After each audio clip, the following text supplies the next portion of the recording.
आप देख रहे हैं जय भारत टीवी।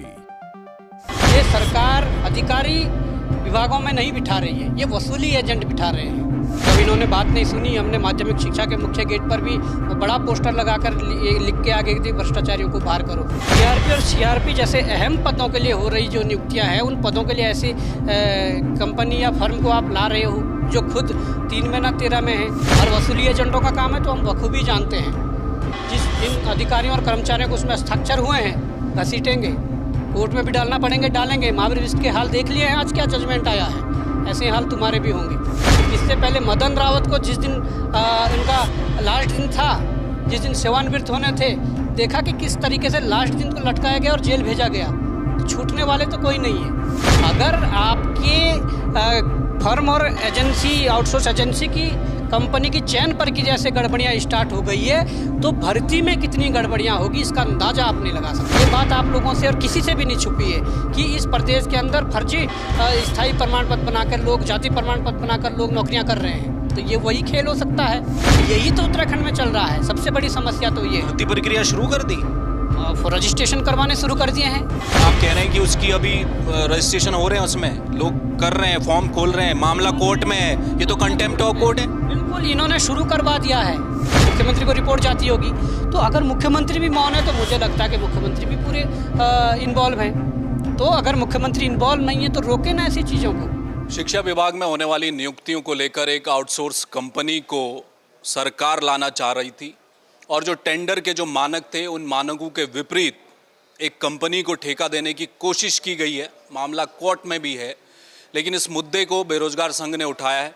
बॉबी पवार का ये आरोप है कि भ्रष्टाचार एक नया शुरू हो रहा है शिक्षा विभाग में, और उसमें जो मंत्री हैं विभागीय, धन सिंह रावत, वो भी, उन पर भी सवाल खड़े होते हैं, और जो सचिव हैं उन पर भी सवाल खड़े हो रहे हैं। क्या पूरा मामला है? और आज का ये मुद्दा और ये बात इसलिए खास है क्योंकि आज बॉबी पवार ने पहली दफ़ा प्रेस कॉन्फ्रेंस में कुछ ऐसी बात कही है जो इससे पहले बॉबी पवार कभी कहते नज़र नहीं आए। उस पर भी चर्चा करेंगे। बॉबी भाई, क्या है शिक्षा विभाग का ये मसला? क्यों आपको ऐसा लग रहा है कि भ्रष्टाचार हो रहा है? देखिए, शिक्षा विभाग के जो मामले थे, जो भ्रष्टाचार को लेकर थे, हमने समय समय पर उजागर किए। वो मामले चे महावीर सिंह बिष्ट जो डायरेक्टर है वहाँ पर, उनके मसले हो। जब वो डायरेक्टर भी नहीं थे तब उनके खिलाफ कुछ ऐसी जांचें, जो जांचें पूरी हो गई थी और उन जांचों में वो दोषी पाए गए थे। हमने वो सारी तथ्य, वो सारी चीज़ें विभाग को दी और उसमें कहा कि ये व्यक्ति डायरेक्टर के पद पर बैठने लायक नहीं है, ये भ्रष्टाचारी है। बावजूद उसके विभाग ने उन्हें डायरेक्टर के पद पर बिठाया। और मैं इसी बात से तो कहता हूँ कि ये सरकार नहीं चला रही है, ये सरकार अधिकारी विभागों में नहीं बिठा रही है, ये वसूली एजेंट बिठा रहे हैं। और ये वसूली एजेंट अगर बिठा रहे हैं तो तमाम प्रकार की चीज़ें आप देख सकते हैं। जब इन्होंने बात नहीं सुनी, हमने माध्यमिक शिक्षा के मुख्य गेट पर भी वो बड़ा पोस्टर लगाकर लिख के आगे थी, भ्रष्टाचारियों को बाहर करो। पर बावजूद उसके जब इनकी आंखें नहीं खुली तो हमने, हमारे द्वारा जनहित याचिका एक दायर की गई, जिसमें आप देख सकते हैं कि किस प्रकार का जजमेंट कोर्ट का आया है। कोर्ट ने फटकार लगाई है पूरी तरीके से कि ऐसे भ्रष्टाचारियों को पद पर बैठने की ज़रूरत नहीं है। आप इनसे जूनियर को बिठा सकते हैं पर ऐसे भ्रष्ट अधिकारियों को नहीं बिठा सकते। तो देखिए, हमने अगर गलत बात कही हो तो आज वो तो साबित हो गई है कोर्ट में कि किस प्रकार से चीज़ें हैं। उन्होंने तो कई ट्रांसफ़र भी कर दिए। मैं वही कह रहा हूँ, और ट्रांसफ़र के मामले में वो पहले दोषी पाए जा चुके हैं कि गलत तरीके से कई ट्रांसफ़र करे हैं, जिसमें वो दोषी पाए जा चुके हैं, जिनके खिलाफ जांच आ रखी है। और अभी भी 3 दिन पहले ट्रांसफ़र कर रहे हैं। कितनी बड़ी बात है ये। उन्हें लगता है कि किसी का डर है ही नहीं। पर मैं ये कहना चाहता हूँ कि चलो, ये तो हम कोर्ट में गए और कोर्ट, हर बात में कोर्ट में नहीं जाया जाएगा, पर ज़रूरत पड़ी तो हम जाते हैं, जहाँ पर ज़रूरत पड़ती है हम कोर्ट भी जाते हैं। इसके अलावा जो दूसरा मसला था, वो मसला ये है कि यहाँ जो एक पहले पेपर लीक, युवाओं के भविष्य को बेचने की जो परिपाटी शुरू हुई थी, दोबारा नए तरीके से शुरू हो गई है। यहाँ बीआरपी और सीआरपी जैसे अहम पदों के लिए नियुक्तियाँ होनी है और 1000 कुछ युवाओं की नियुक्तियाँ होनी है। उनके भविष्य को बेचने के लिए इन्होंने आउटसोर्स एजेंसियों का जमावड़ा शुरू कर दिया है। और वो आउटसोर्स एजेंसियाँ कौन है? आउटसोर्स एजेंसियाँ कोई बाहर से हैं, कोई यहीं से हैं, कोई कहीं से हैं, उन लोगों को लाया है।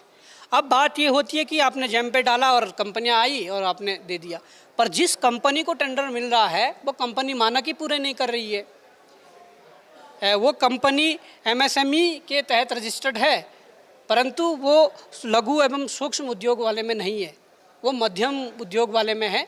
और जबकि इनके टेंडर में साफ साफ पर लिखा गया है कि अगर कोई लघु और सूक्ष्म उद्योग की क्राइटेरिया की कंपनी है, एजेंसी फर्म है, तो उनको ईएमडी में या धरोहर राशि में छूट दी जाएगी। पर इनसे स्मॉल माइक्रो वाली, माइक्रो और मीडियम नहीं होनी चाहिए। मीडियम नहीं होनी चाहिए, माइक्रो और स्मॉल को छूट है।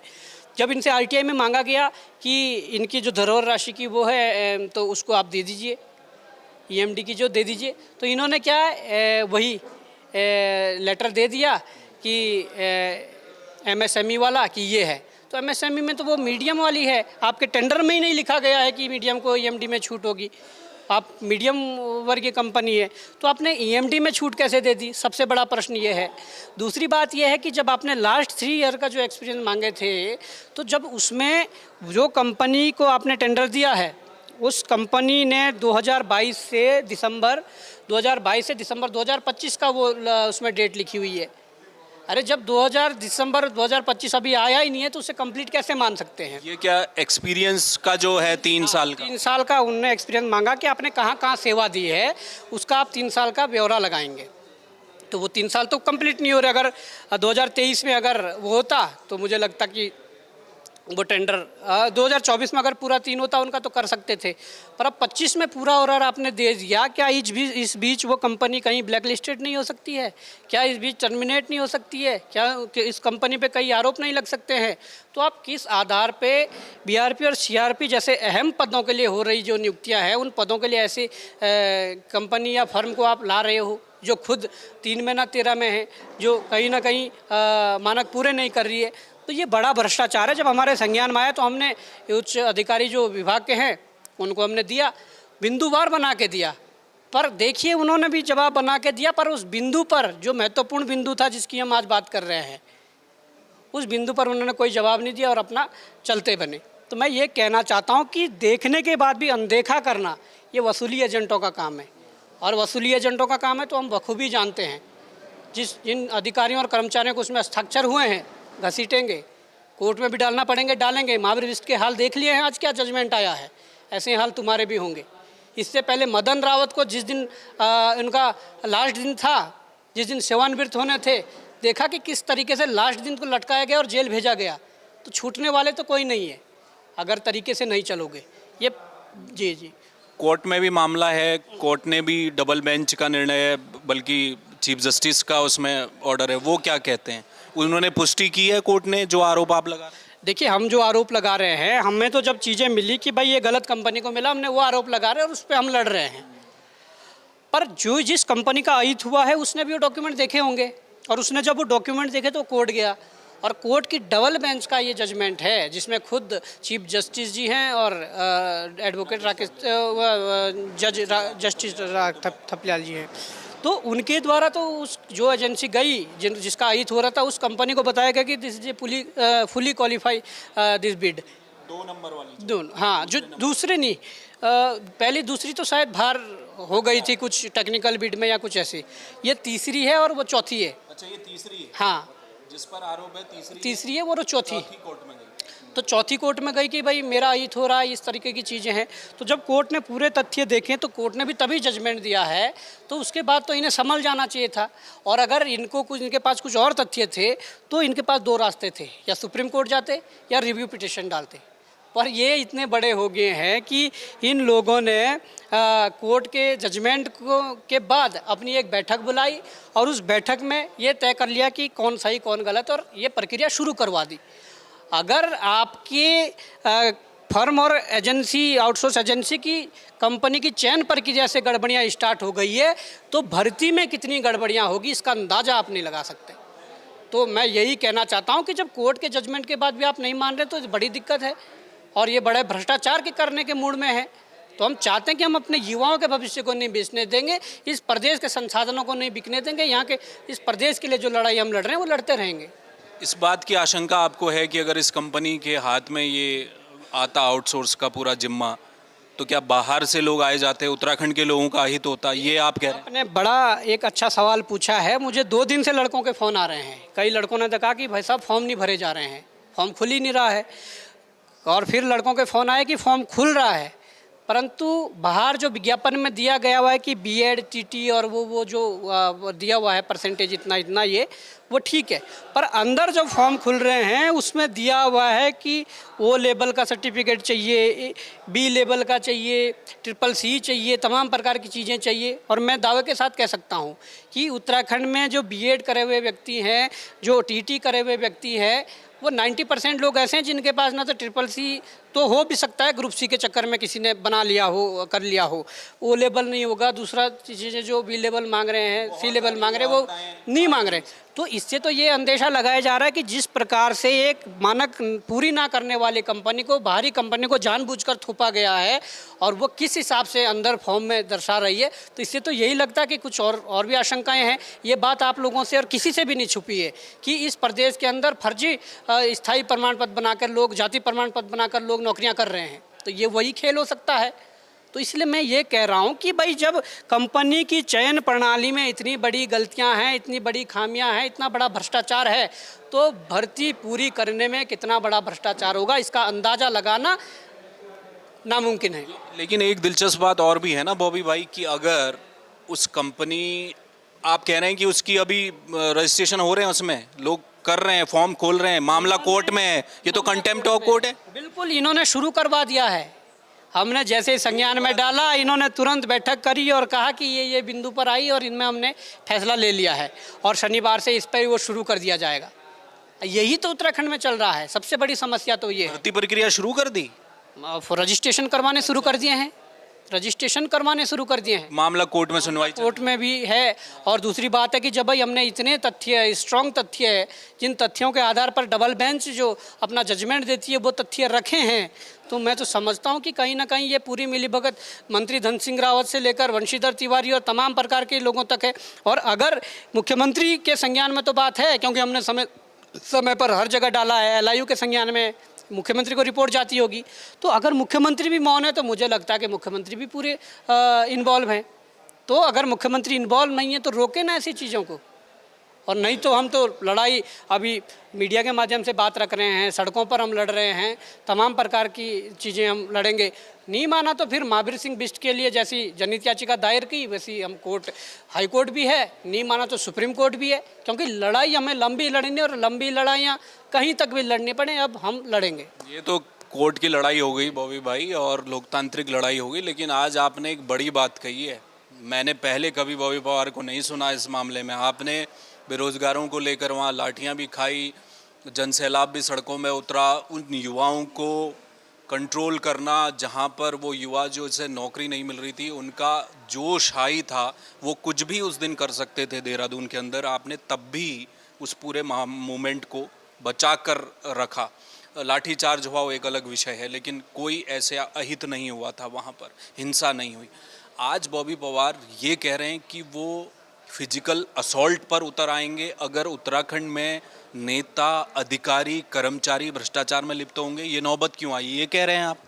देखिए, मैं ये कहना चाहता हूँ कि हमारे जो संस्कार है वो आज तक चलते आ रहे हैं और आगे भी चलेंगे, ऐसा नहीं है।